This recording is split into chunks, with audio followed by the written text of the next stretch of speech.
Saludos cordiales, apreciados hermanos. Dios me les bendiga, Dios me les guarde. Estamos aquí nuevamente conectados para compartir con ustedes esta segunda clase o la continuación de esta primera clase. Ya la primera clase, ya en su parte introductoria, pues subida el video, habíamos preparado esta segunda clase y la habíamos en algún momento compartido con ustedes en el campo virtual y también un compañero lo hizo con ustedes por el grupo de Telegram. Eso es bueno tenerlo, pero esta grabación está sustituyendo a esa segunda. ¿Ok? Eh, Vamos a orar. Señor y buen Padre que estás en los cielos, nosotros vamos a suplicarte la dirección de tu Santo Espíritu. Queremos que Él nos bendiga para que podamos hacer las cosas, decir tu palabra tal cual es, Señor, guiar nuestras mentes a nuestro Señor Jesús, quien es nuestro Salvador. Que tu Santo Espíritu limpie nuestras vidas, nos haga santos, idóneos para estar contigo en el reino de los cielos. Si tenemos algún pecado, Señor, perdónanos. Pero también te pedimos por nuestros hermanos enfermos que tenemos en nuestras iglesias, la hermana Dira, ya en San Cristóbal, de la iglesia central. Tu esposo, nuestro hermano Arenas, está suplicando oración por ella. Y así, Señor, por cada uno de esos hermanos que están padeciendo de alguna enfermedad, pasa tu mano sanadora, te lo suplicamos de nuevo. Al tener esta clase, Señor, ya te suplicamos que nos guíes con tu Santo Espíritu. En Cristo Jesús, amén. Muy bien, mis apreciados, vamos a abrir nuestras Biblias en el libro de Isaías, del profeta Isaías, en el capítulo 36. Aquí está hablando de la futura restauración de Israel. Y me gustaría traer a colación los siguientes textos que comenzamos con el versículo número 24. Y yo os tomaré de las naciones y os recogeré de todas las tierras y os traeré a vuestro país.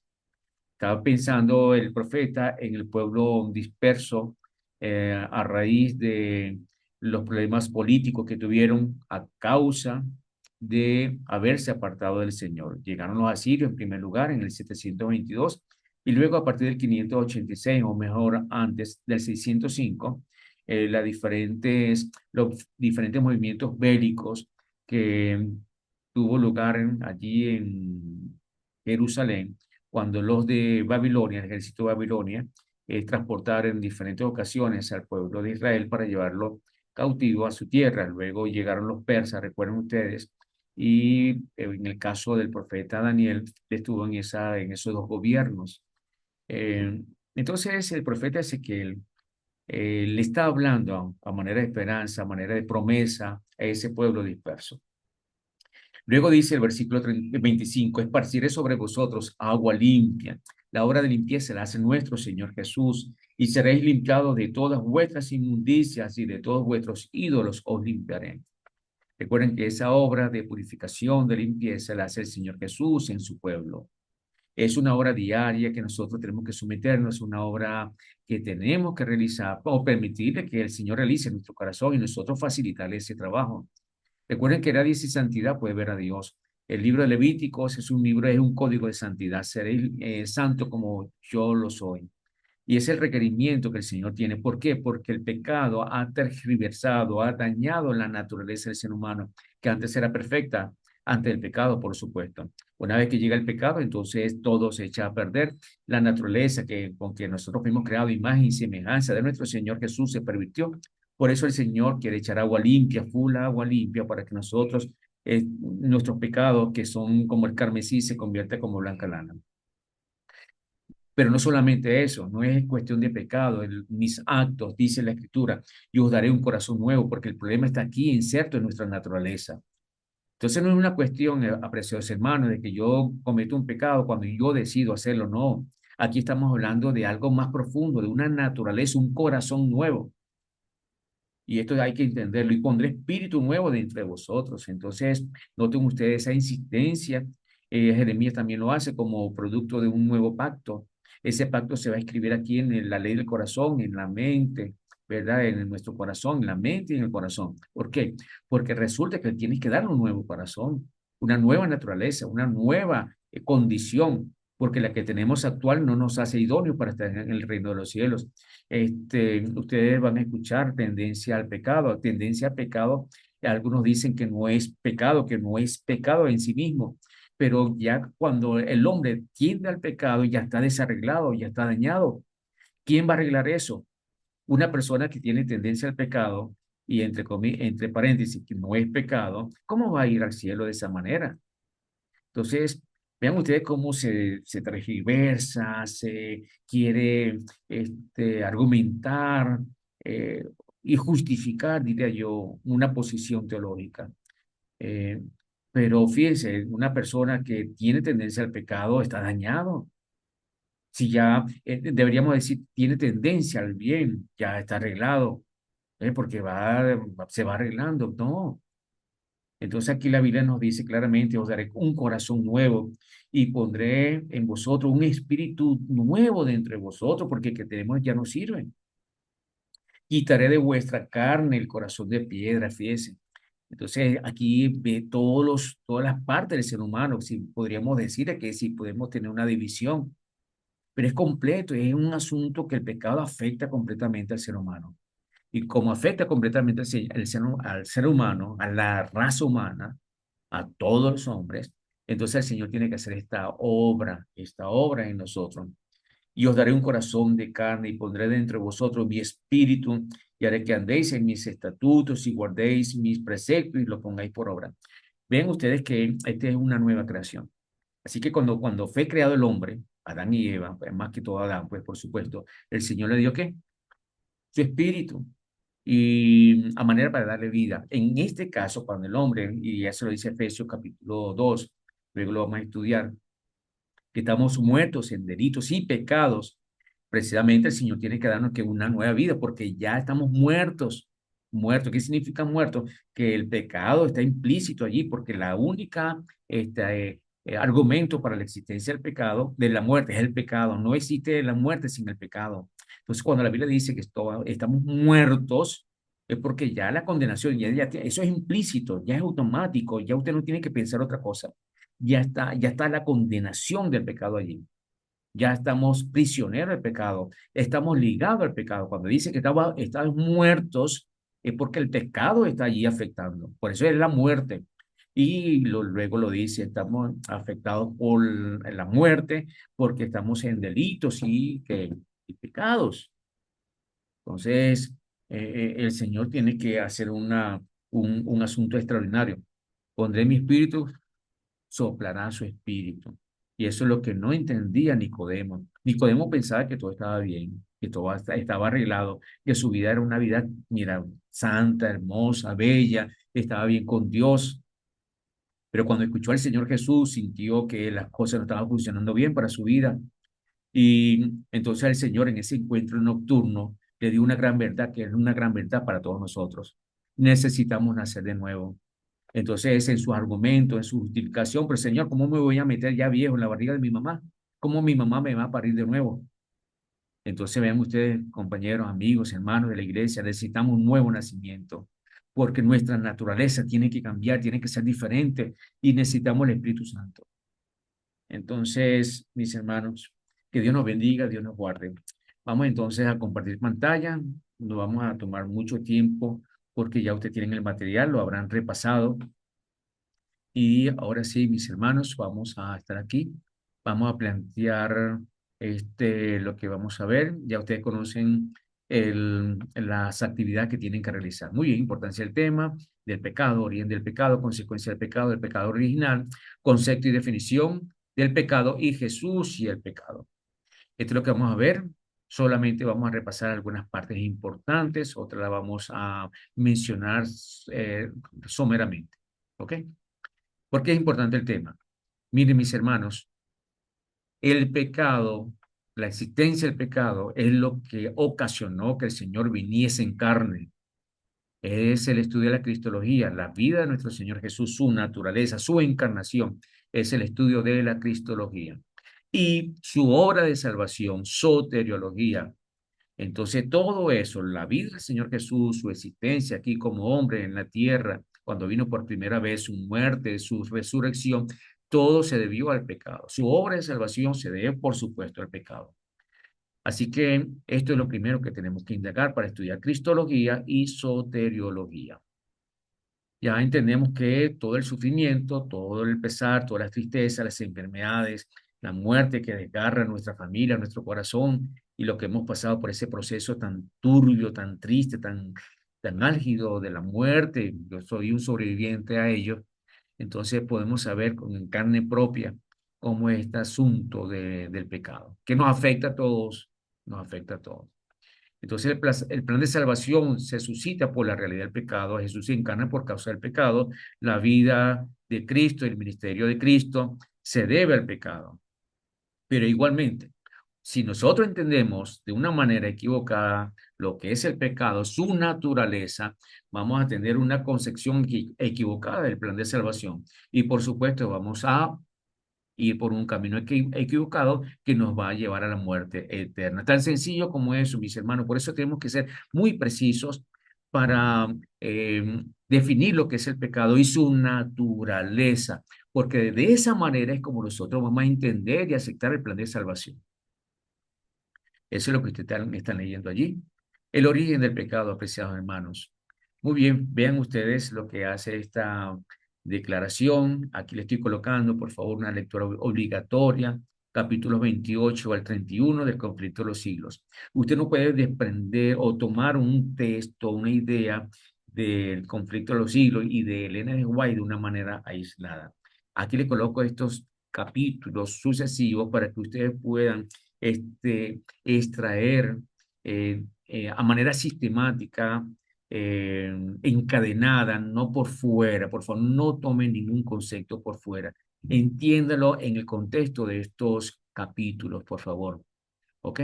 Entonces, vean ustedes esta declaración. Es imposible explicar el origen del pecado y dar razón de su existencia. Ya con esto nos hace ver que el pecado es un intruso. Usted puede leer, el pecado es un intruso y no hay razón que pueda explicar su presencia. Es algo misterioso e inexplicable. Excusarlo equivaldría a defenderlo. Si se pudiera encontrar alguna excusa en su favor o señalar la causa de su existencia, dejaría de ser pecado. Entonces esto no estaba en el plan de Dios. Dios sabía en su presencia, en su omnisciencia, lo que iba a suceder. Por eso hizo una provisión. Y ya lo mencioné en la introducción. Tiene que ver con el asunto del libre albedrío. Yo le estoy mencionando que el G. de White habla de ese libre albedrío o de esa imagen y semejanza de nuestro Señor Jesús como una naturaleza moral. Nos creó con una naturaleza moral. Esa naturaleza moral es buena, en su principio es buena, por eso es semejante a, a nuestro Señor. No igual, por supuesto, nunca va a ser igual, la criatura nunca va a igualar a su creador. Y este fue el problema de Lucifer, que se convirtió en Satanás, el adversario. Ok, entonces no podemos justificar nada de ello. Así que de algo hermoso, bello, santo, perfecto, todo lo que ocasionó la introducción de este pecado, que en un principio, como era desconocido, no existía, nunca existió en la eternidad pasada, Satanás no entendió lo que iba a suceder con su vida y con sus actos. Muy bien. Hay 4 relatos de la creación y o caída de Satanás.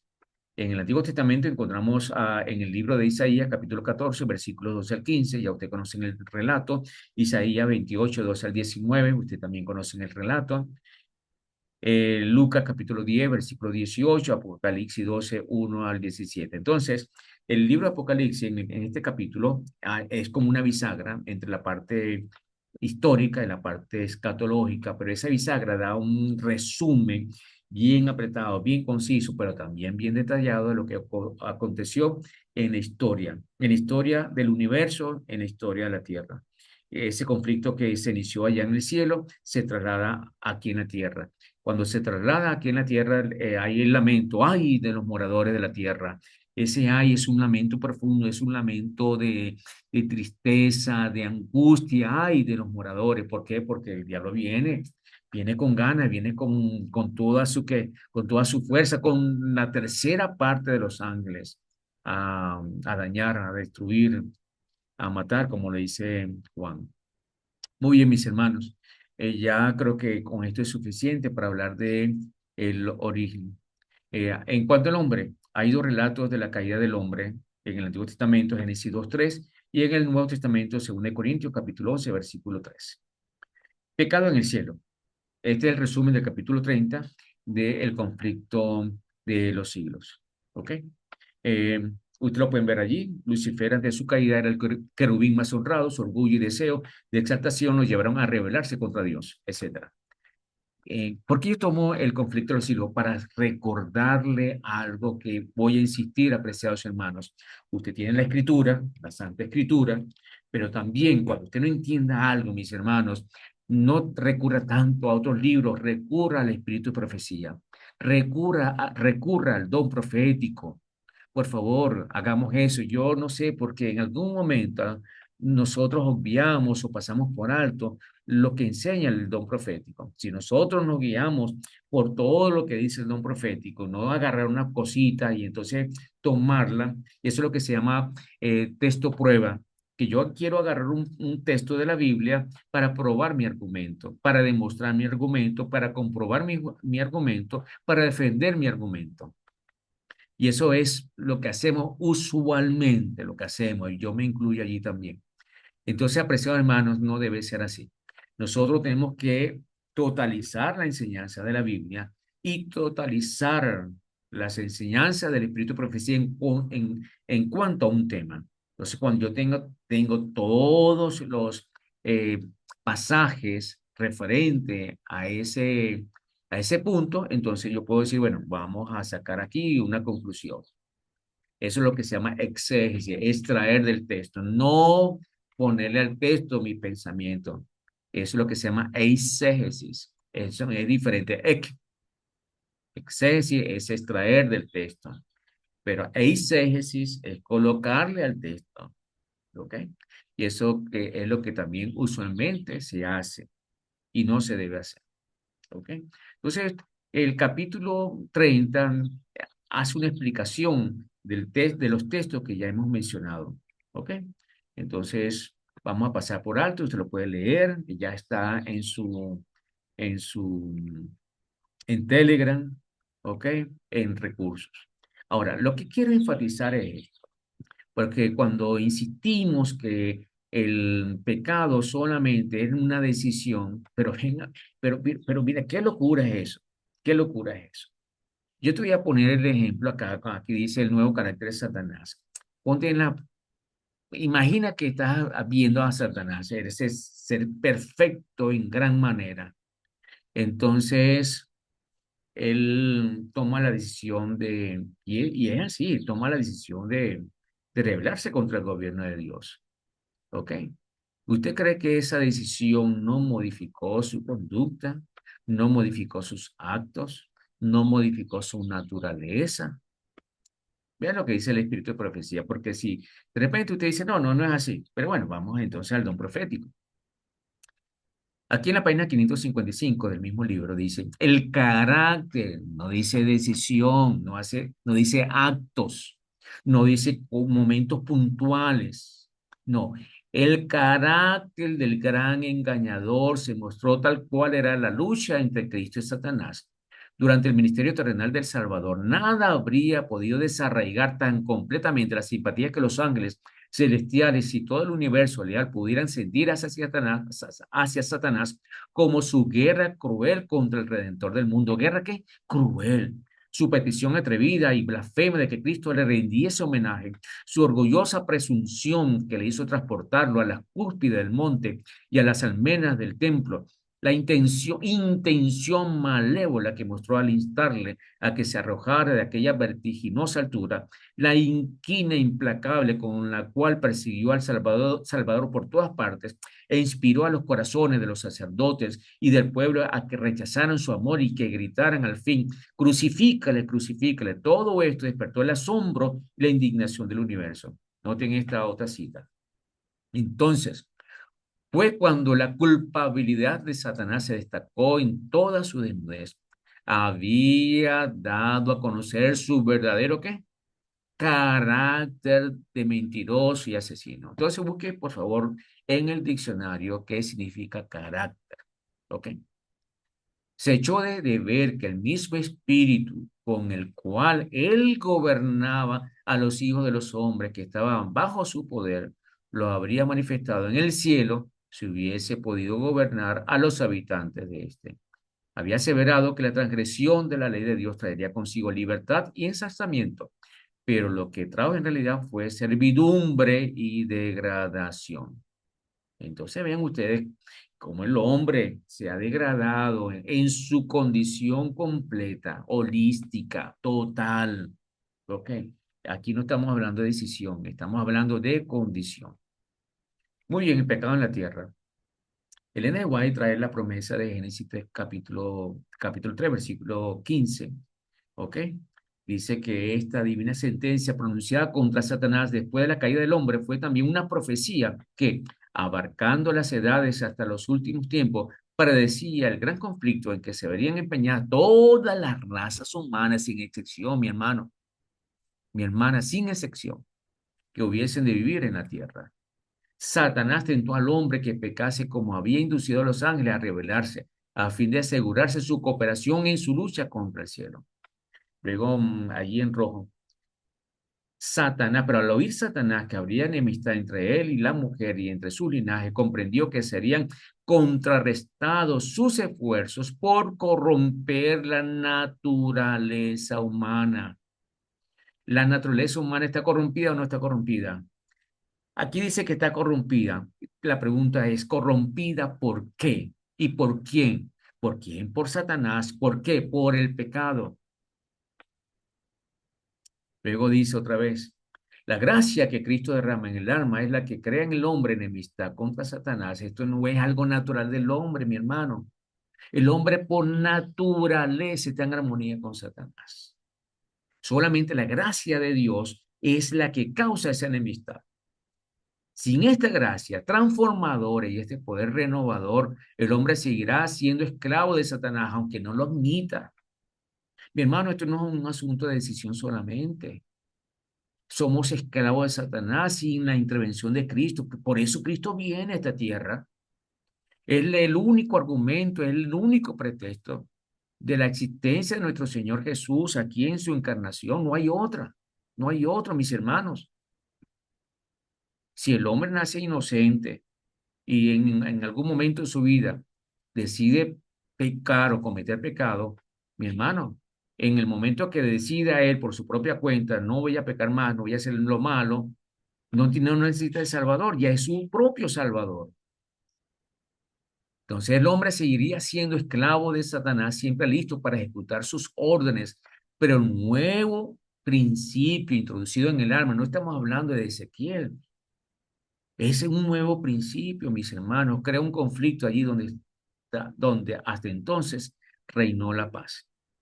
Yo creo que más claro, yo creo que con esto podríamos terminar la clase y toda esta clase de jamartología, con esta declaración. Pero necesitamos conocer más ampliamente este asunto. Y luego pueden ver ustedes aquí lo que dice, sigue diciendo el conflicto de los siglos. Satanás se introduce en todos los hogares, sin excepción, mis hermanos, en todas las calles de nuestras ciudades, es decir, en todas partes, mis hermanos. Esto es así, esto es así. Muy bien, ustedes pueden seguir leyendo. Vamos a obviar, repasen el material, por favor, repásenlo.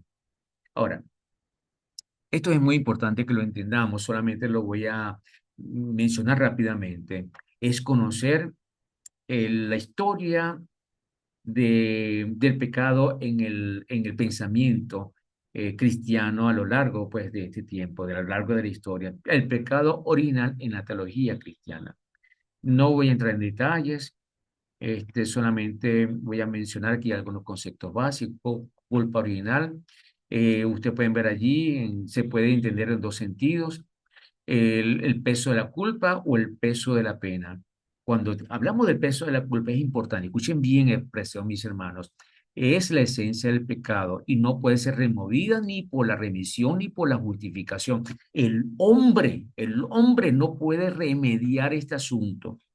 Entonces viene a continuación, el peso de la pena. El merecimiento de castigo por violar la ley. Esta culpa puede ser transferida y eliminada mediante la satisfacción a la justicia divina, que tampoco el hombre lo puede hacer.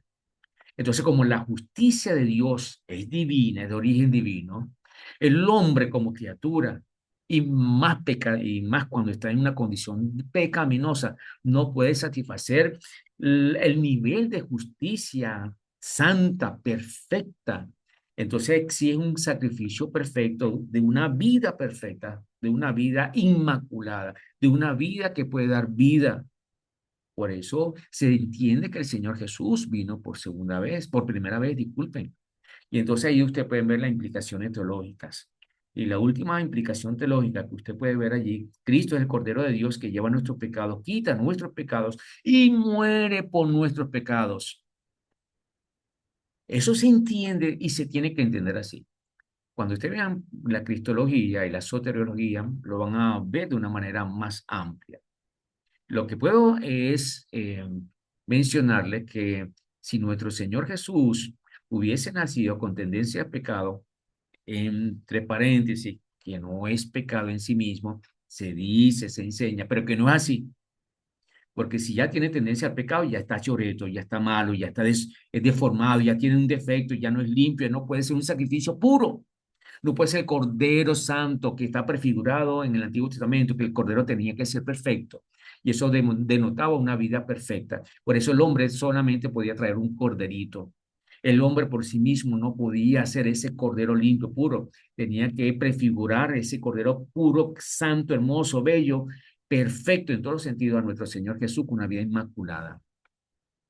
Entonces, ¿cómo se puede entender ese asunto que tenía nuestras debilidades, debilidades pecaminosas, cosas así que la gente inventa? Bueno, en su momento, cuando hablemos de la naturaleza postlaxaria y prelaxaria y una cuestión allí que luego se va a explicar, ¿ok?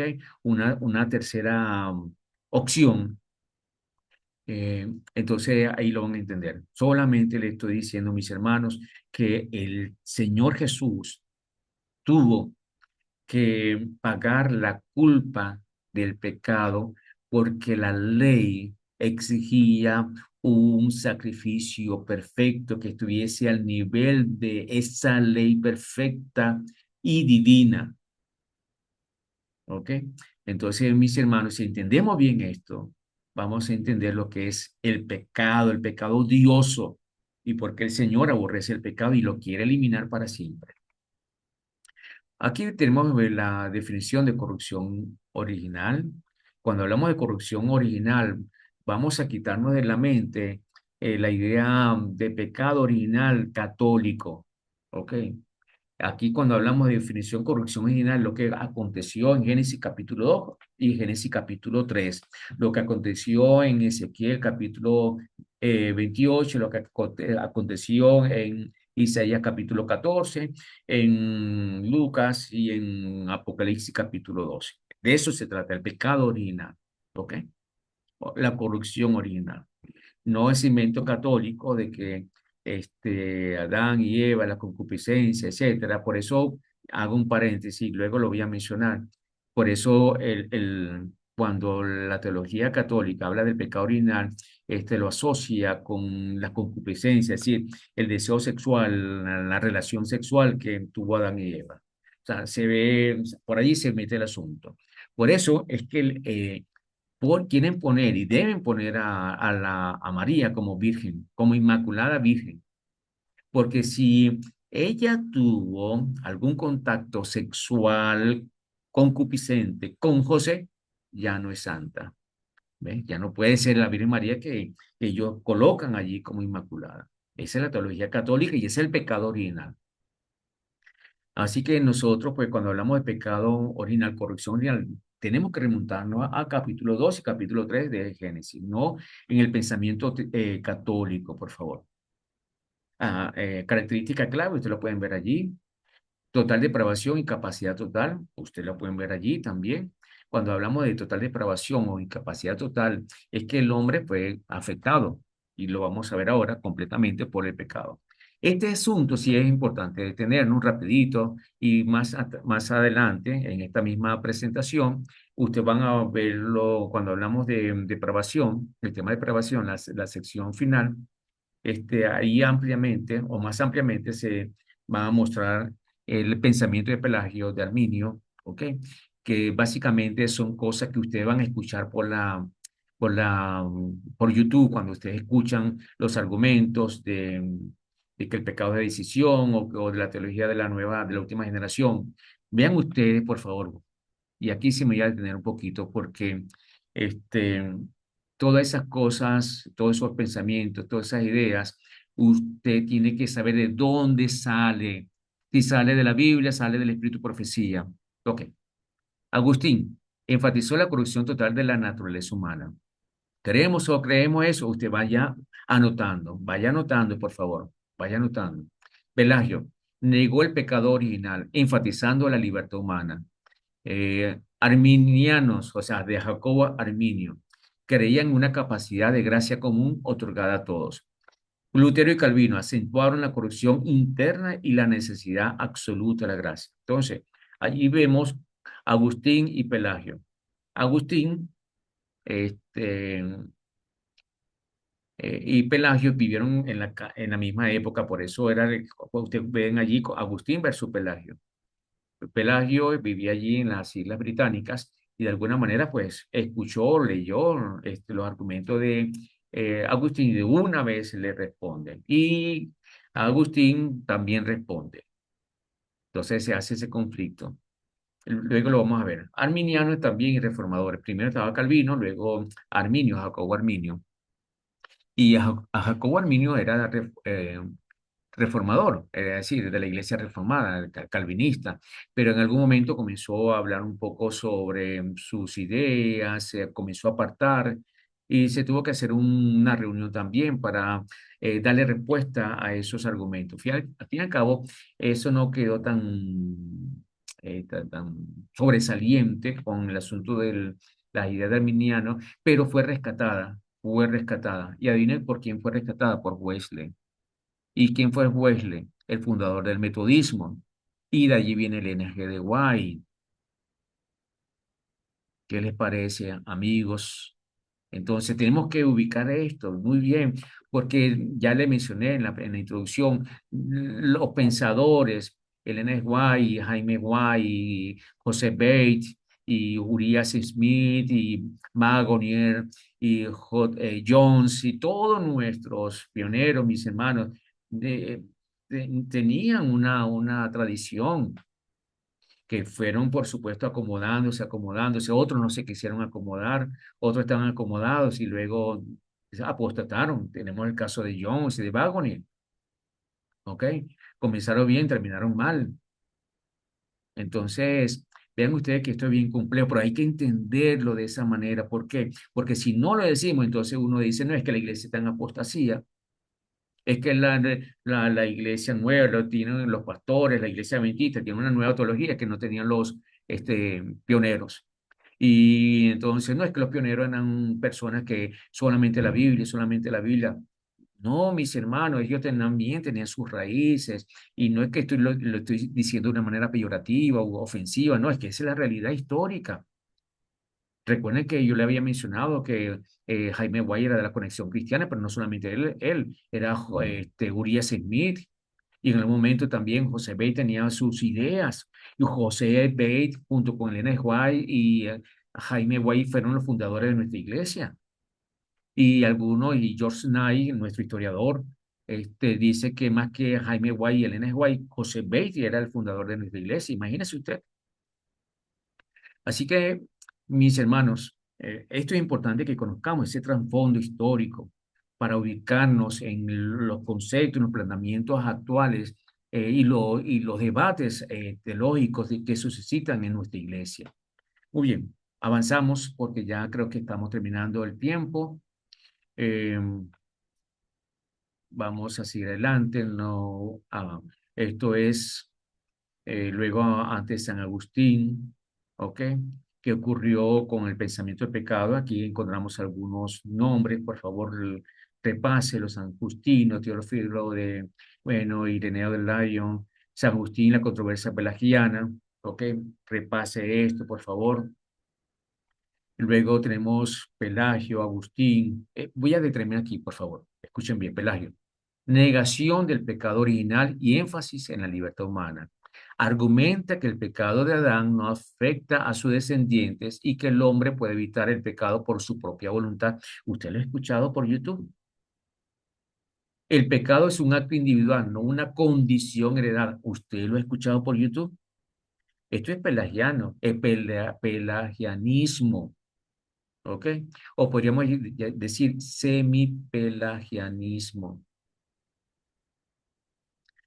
Entonces, vean ustedes que cuando decimos que el pecado es una decisión, Pelagio, de una vez, pecado es una decisión, no una condición, Pelagio. Pelagio, por supuesto, fue calificado como hereje, se le hizo la cruz. Ahora vamos a escuchar a Agustín. La universalidad del pecado y la necesidad de la gracia de Cristo. Responde que sin la gracia de Cristo el hombre está esclavizado al pecado y no puede salvarse por su propia fuerza. ¿Será que tenemos algo de Agustín? Entonces, allí se menciona también que es necesario este, que la gracia del Señor obre en nosotros. Que para eso... otra cosa de Agustín. Él dice que como el hombre nace en pecado, entonces cuando recién nacido nace, entonces hay que bautizarlo.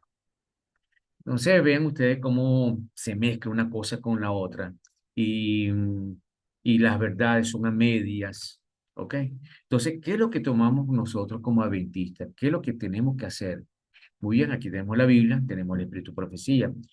Todas estas cosas que ustedes están viendo, observando en estas presentaciones, que es lo que se escucha y se expone, y es la narrativa y los argumentos que ustedes pueden escuchar allí en la YouTube, en los mensajes, etcétera, ya ustedes saben de dónde viene todo esto. Entonces usted tiene que tener la guía del Santo Espíritu, tiene que tener la guía del Santo Espíritu del Señor. Entonces aquí tenemos la Biblia, solo la Biblia, y cuando no entendamos algo de la Biblia, por favor, ahí tenemos el auxilio, el don profético. Recuerden, ya estamos hablando, de hago un paréntesis, de hacer un diplomado sobre el don profético, ¿ok? Y ya en otro momento se está dando otras clases de interpretación, o sea, la hermenéutica, y se va a dar también hermenéutica. Eso va a ser para toda la iglesia y para todos los hermanos, eso ya se está preparando, pero aparte de eso, vamos a planificar, organizar un diplomado sobre el don profético, ¿ok? Muy bien. Y la historia de la iglesia, por supuesto. Sigamos avanzando. Implicaciones teológicas, ustedes pueden ver allí algunas implicaciones en la teología medieval, Pedro Lombardo, San Anselmo, Santo Tomás de Aquino, etcétera. Luego, el pensamiento del pecado o cómo se considera el pecado en el tiempo de la Reforma Protestante. Aquí tenemos el Martín Lutero, Juan Calvino, el contraste con la teología católica. Yo no voy a hablar del calvinismo, pero sí quisiera mencionar algo sobre la iglesia reformada. Cuando nosotros hablamos de la iglesia o el movimiento de reforma y de la iglesia reformada, aunque viene a ser casi lo mismo, no es lo mismo. ¿Ok? El movimiento de reforma fue aquel movimiento, pues, que Martín Lutero, o con la vida de Martín Lutero alcanzó su cima, ¿ok? Ya antes habían ya dado unos reformistas, ¿ok? Que en el conflicto de los siglos se llaman el Lucero de la Mañana, etcétera, etcétera, ¿ok? Juan Hus y otros más. Eh, pero con Calvino, Juan Calvino, entonces su teología es lo que se llama teología reformada, ¿ok? Muy bien, entonces ahí tenemos la predestinación y otros elementos muy característicos propios de la teología reformada. Ok, yo no voy a entrar en ese detalle. El Concilio Trento, ustedes lo pueden ver allí, como respuesta al, a la posición reformada, al movimiento de reforma. Bueno, aquí tenemos el decreto sobre el pecado original en 1546. Luego, después del Concilio de Trento, tenemos el Sínodo de Dort. Eso se hizo en Holanda, Países Bajos, ¿ok? Aquí tenemos los 5 cánones que tienen que ver con respondiendo al arminianismo, ¿ok? Muy bien. Sigamos adelante. Implicaciones dogmáticas, no vamos a entrar en esto, tampoco en esto. Por favor, repasen el Vaticano II y el Gozo y la Esperanza y la Gaudium et Spes, los términos latinos que ustedes pueden ver allí, el gozo y la esperanza. Consecuencia del pecado. Tenemos que leer Génesis capítulo 3 completito, por favor, léalo, no lo vamos a hacer acá.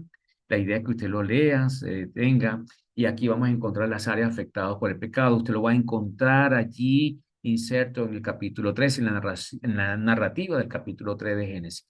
Es una afectación mental, emocional, espiritual, física y social. Pero ¿cuáles son las áreas también afectadas? También lo encontramos allí en Génesis capítulo 3. La relación con Dios fue afectada, es la dimensión teológica, la dimensión sociológica, el mismo hombre con el otro hombre, la relación que se tuvo, la manera como esa relación fue ahora rota, al igual que con Dios, consigo mismo, la afectación personal y con el ambiente ecológico. Entonces, estas son las 4 dimensiones este, que fue afectada o fueron afectadas por el pecado. Luego, vean ustedes cómo Elena G. White describe la raza humana después del pecado. Dice, una raza caída y pecadora. Repite, él había sostenido que la raza pecaminosa. Entonces, desde allí, desde el momento cuando Adán y Eva pecaron, la raza humana, todos los descendientes, han, forman parte de la raza caída y pecadora. Ustedes pueden ver estos textos, por favor, léalo con detenimiento. Porque no, es que solamente conocemos el pecado cuando conocemos la ley de Dios. Ay, miren, mis hermanos, ¿quién le dio eso? La Biblia dice que conocemos el pecado a través de la ley. Eso es verdad, es el principio. Pero escuchen bien esto, porque no es que si no conozco el pecado, entonces, no, hay que tomar ese y hay que tomar lo otro y tenemos el panorama completo, mis hermanos. Tenemos el panorama completo. Una persona que roba, pues es su hábito robar y lo ve como algo natural y algo bueno, porque si tú no tienes plata, entonces puedes robar y eso no es malo, ¿ok? Entonces eso lo dijo un presidente y vean ustedes que ya la gente, sin tener conocimiento de la Biblia o sin tener temor a Dios, reaccionó de una vez. ¿Por qué? Ah, porque lo que vamos a leer. Porque todos los que sin ley han pecado sin ley. Han pecado sin ley, mi hermano. Se han comido la luz roja. Se comieron la luz roja. Sin ley también, ¿qué?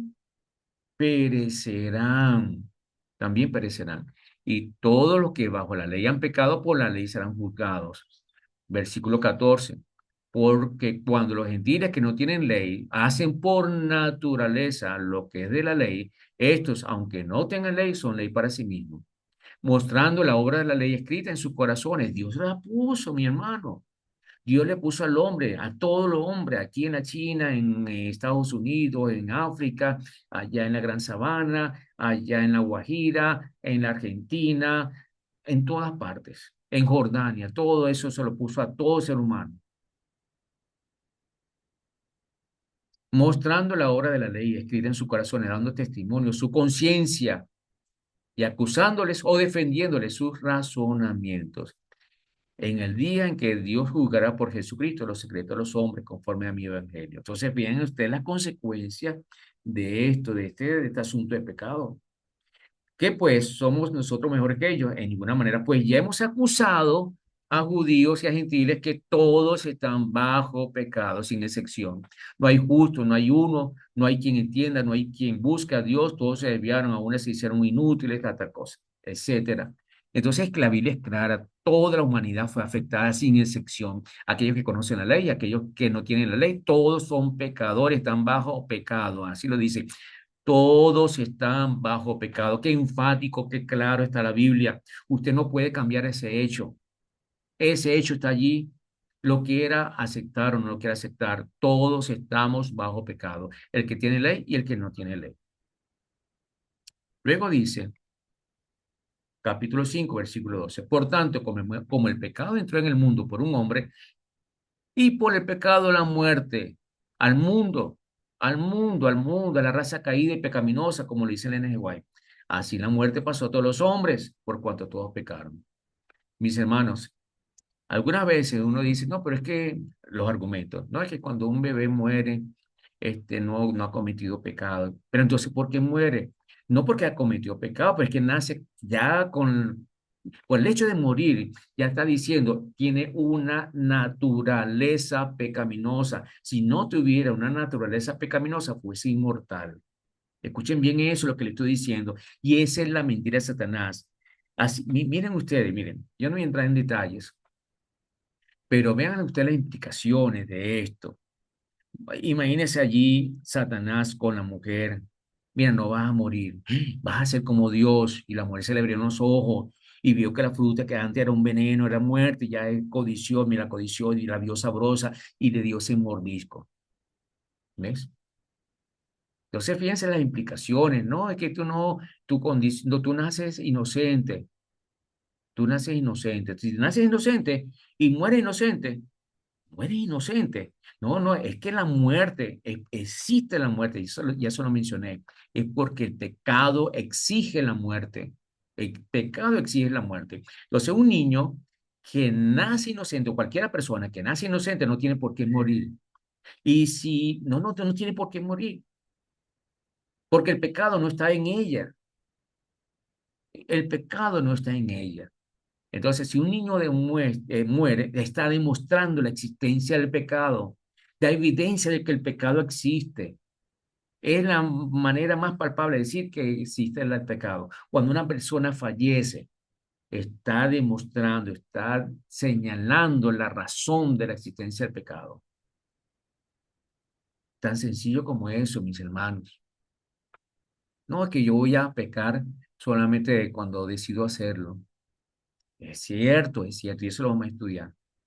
Pero no es solamente eso, mis hermanos, porque si es solamente eso, entonces ante el pecado, yo era una persona santa, buena, justa, etcétera. No necesito del Señor, no necesito de un sacrificio, porque ya inherentemente soy buena, soy inocente.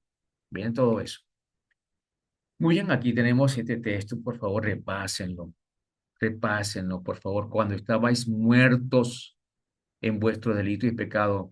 Cuando estaban muertos, mire, sin saberlo, los gentiles ya tenían la condenación de la muerte, es decir, ya tenían el señalamiento del pecado. ¿Y por qué estaban muertos porque estaban muertos? Estaban muertos en sus delitos y pecados.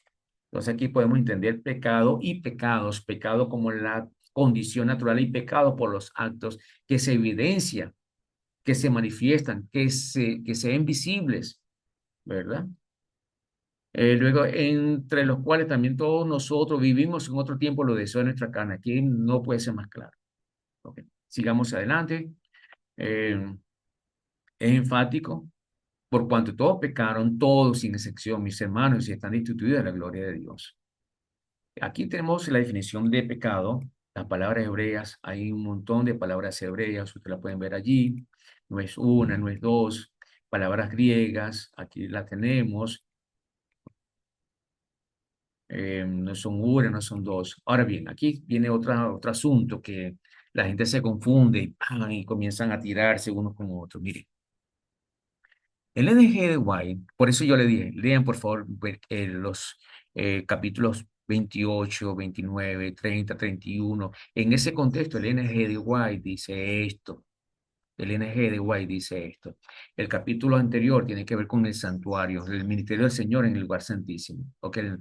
Entonces allí dice sobre la ley de Dios o que eso hace la norma de juicio, etcétera. Por favor, lean eso, lean eso. Luego entonces ella dice, nuestra única definición de pecado es la que da la palabra de Dios. El pecado es transgresión de la ley.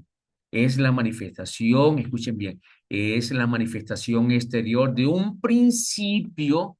Y recuerden que ya habíamos hablado de ese principio. ¿Cuál es ese principio? Que Dios va a colocar en nuestro corazón, en nuestra mente y en nuestra carne, ¿verdad? Es su Santo Espíritu y va a escribir esa ley en la mente y en el corazón. Ok, ese es el principio. Si no tenemos ese principio, vamos a estar siempre en armonía con Satanás. ¿Ok? Esa gracia que nos da es la que produce la enemistad entre el hombre y Satanás. No hay otra, mi hermano. Entonces, el pecado es transgresión de la ley, es la manifestación exterior. Es la manifestación exterior. Recuerde que para asunto de salvación, los mandamientos no están allí. El único que nos salva es el Señor Jesús. Y a través de esa vida que nos da nueva por su Santo Espíritu, acomodamos nuestra existencia diariamente para ser santificados en Él. ¿Ok? Entonces, la justicia que nos imparte, la justicia que nos imputa. ¿Ok? Entonces tenemos que entender todo eso, mis hermanos. Muy bien. Entonces es importante esto. Pero abajo dice concepto. Yo quisiera explicar un poquito esto, no mucho tiempo. Hay una diferencia entre definición y concepto. El NG no deja por alto los conceptos, mis hermanos. ¿Por qué? Porque los conceptos son los que dan la idea general de una definición. ¿Ok? Vuelvo a repetir. El concepto son ideas más generales y que esas ideas generales te van a dar pistas, más pistas, tú las reúnes una y una y con esas pistas tú defines, pero tú no dejas a un lado los conceptos en contraposición con la definición. Incluso algunos dicen que es la misma cosa, definir y conceptualizar es lo mismo. Algunos que son más agudos dicen, no, hay una diferencia. Los conceptos son más generales, la definición es más específica. Aquí el White fue más específica. Pero cuando usted lee los escritos de ella, usted va a encontrar que ella tiene un concepto general del pecado, ¿ok? Que no se elimina con esa definición, no se elimina con esa definición. Por favor, hermano, intentamos eso. Y yo lo quiero puntualizar porque yo casi no lo he escuchado, pues, no lo he escuchado. Decirlo de esa manera como lo estoy mencionando ahora.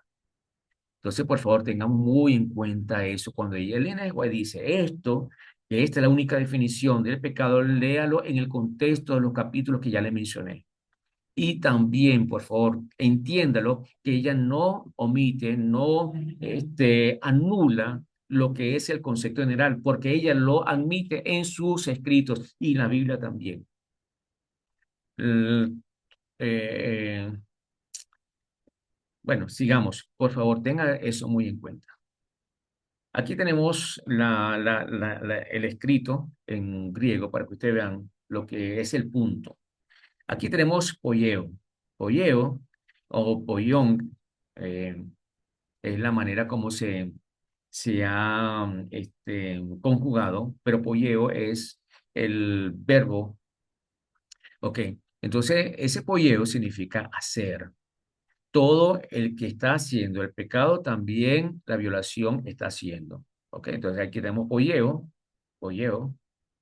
¿ok? Pero anomía, ustedes lo pueden ver aquí, anomía, esa A es una contracción, es una partícula negativa, como cuando usted dice amoral, asocial. Una persona moral es que no tiene moral, o sea, que carece de moral. O asocial es que no tiene nada que ver con la sociedad, es apartado de la sociedad. Igual, anomía, nomo significa ley. A, a, sin ley. Entonces, sin ley significa, pues, toma ese concepto, esa sección, sin, este, o violación de la ley. Como cuando, ¿se acuerdan ustedes? Aquella persona que se le presenta al Señor Jesús y dice, Señor, yo soy bueno, he predicado, he echado demonios. El Señor le dice, apartado de mí, maldito, hacedores de maldad, hacedores de maldad. Allí aparece anomía, la misma expresión, es decir, un violador de la ley. ¿Ok?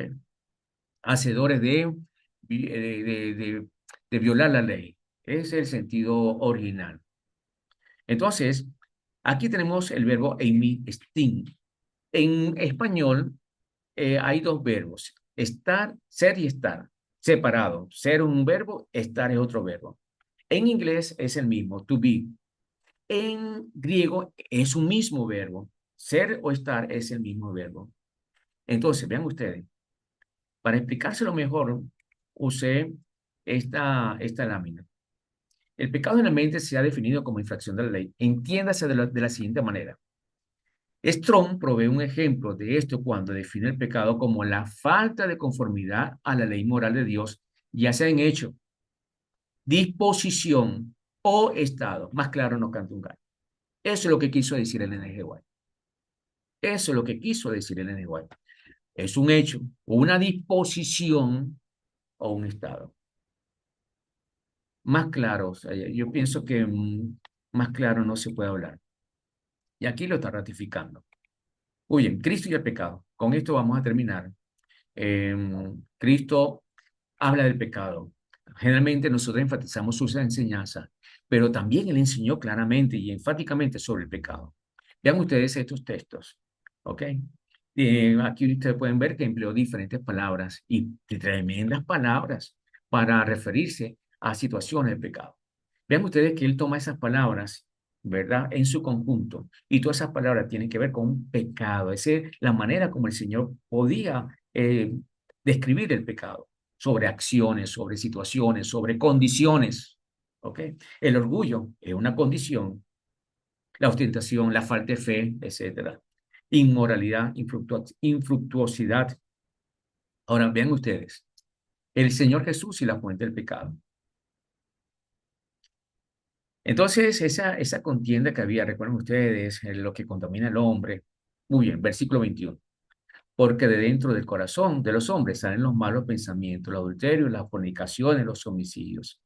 El versículo 23, todas estas maldades de dentro salen y contaminan al hombre. Entonces, ¿cuál es la fuente? O sea, vamos a buscar al Señor Jesús. Señor Jesús, vamos a preguntarle al Señor Jesús.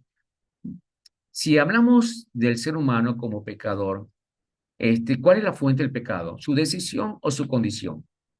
Entonces el Señor te va a responder, mira, jovencito, dentro del corazón salen los malos pensamientos, los adulterios, las fornicaciones, los homicidios, los hurtos, las avaricias. ¿De dónde?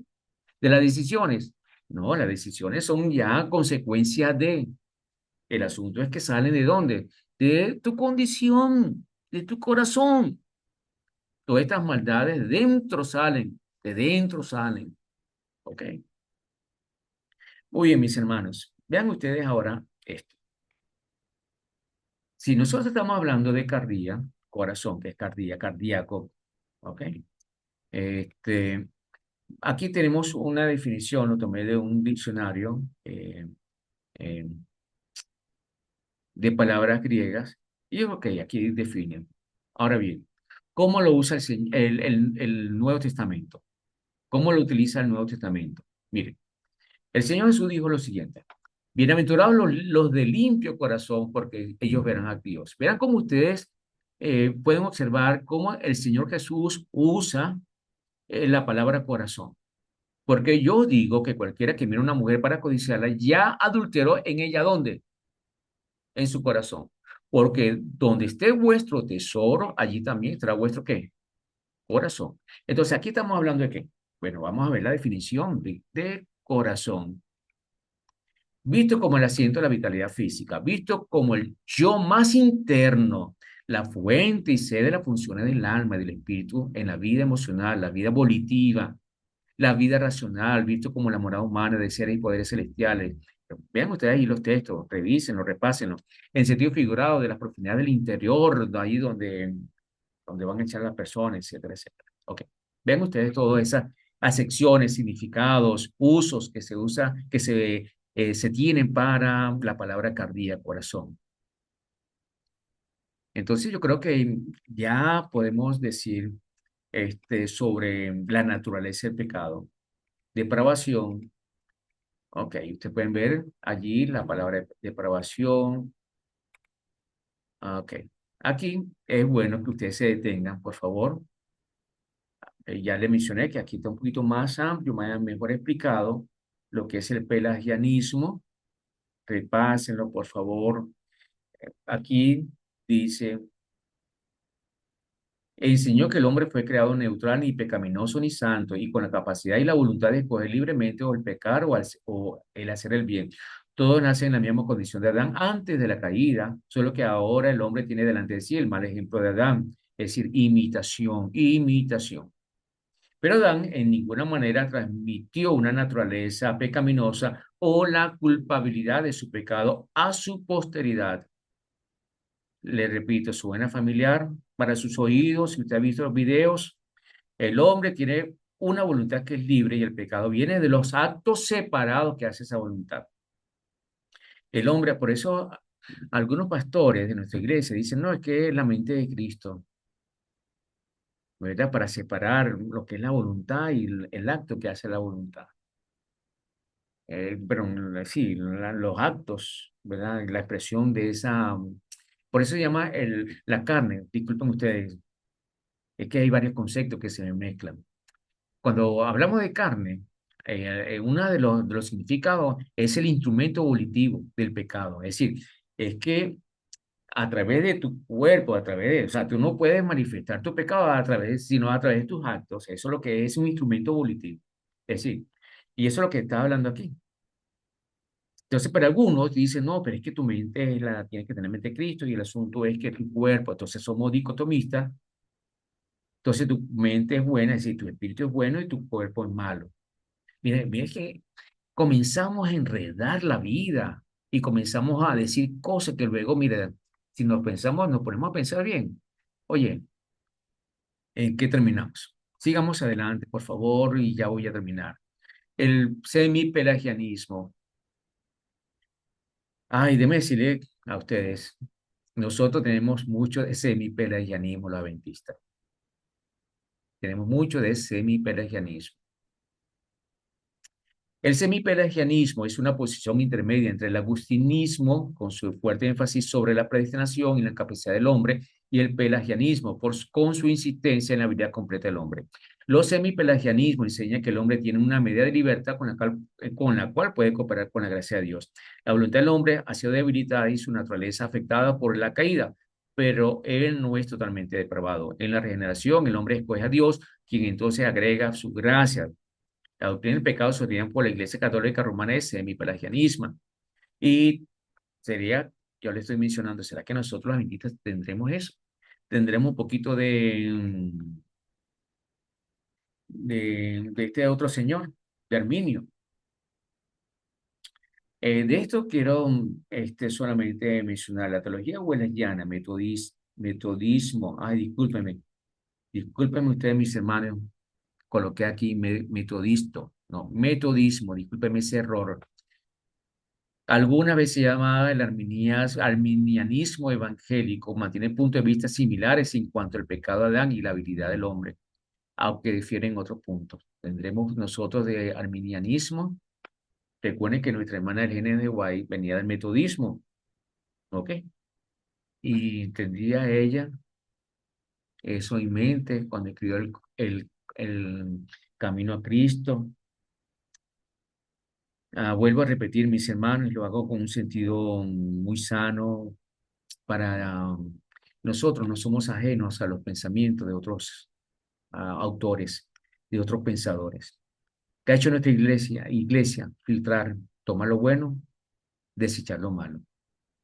Eso lo ha hecho nuestra iglesia y lo seguirá haciendo. Es el principio bíblico. Toma lo bueno, desecha lo malo.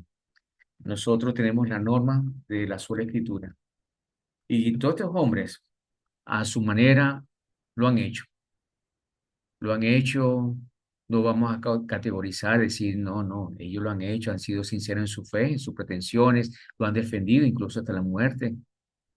Uno no puede cuestionar las intenciones de los demás, uno no puede ser juez de nadie, por eso nuestra iglesia no es dogmática y por no ser dogmática, a la vez considero que es una debilidad, pero mejor ser así que decirle a una persona, mira, no es así, y cortar la cabeza.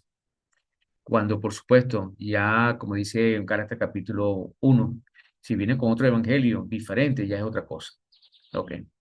Entonces, cuando consideramos a Cristo como como un aberrado, como yo, que soy pecador, depravado, solamente la gracia del Señor Jesús me ha limpiado, solamente la gracia del Señor Jesús, su vida, su sangre preciosa.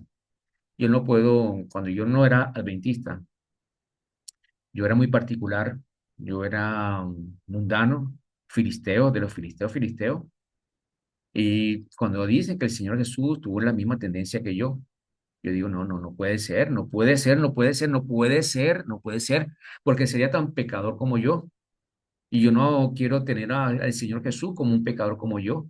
Yo quiero tener al Señor Jesús santo que me limpia de mi maldad, de mis pecados, que todavía llevo, mis hermanos. He abandonado, gracias a Dios, mucho de eso. Dios me ha limpiado, me ha curado de muchos de esos pecados.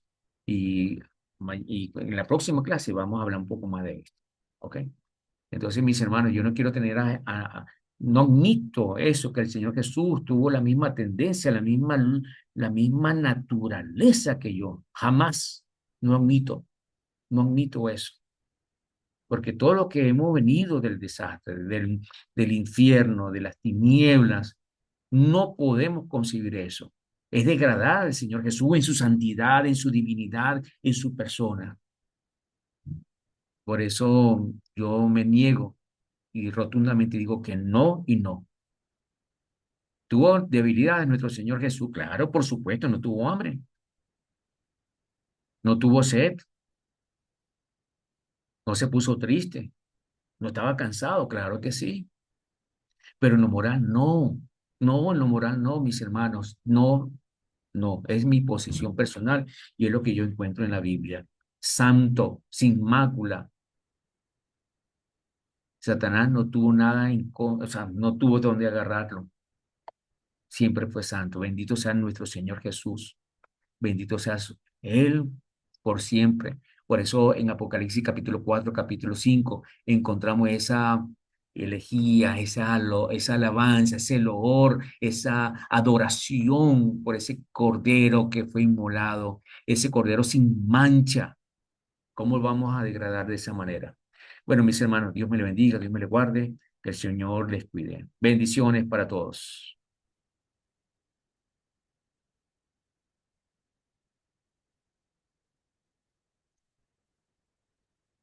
Dios le bendiga.